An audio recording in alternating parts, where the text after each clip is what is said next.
Hey guys, welcome back.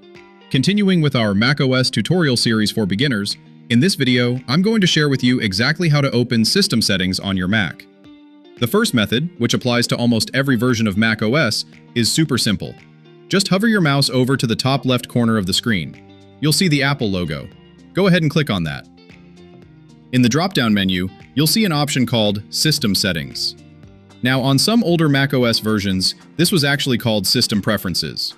Click on that and you'll see a settings window that looks very similar to what you have on your iPhone or iPad. Next up, let's say you have Finder open. System Settings is actually located right inside your Applications folder. Once you're there, look for the System Settings app and you can launch it directly from there.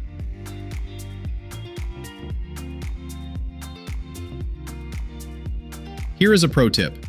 If you use system settings frequently and want easier access, you can click and hold the app icon, drag it down, and drop it right onto your dock. Now, whenever you need to access system settings, you just click the icon right there on your dock. Another great way to access system settings is by using Spotlight. To open Spotlight, simply press Command-Space. Then, just type System Settings and hit Enter to open it up.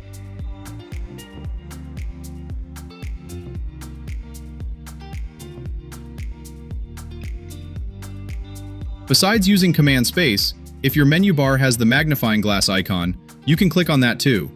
This will instantly open up Spotlight Search for you as well. So I've just shared a few different ways to open system settings on your Mac.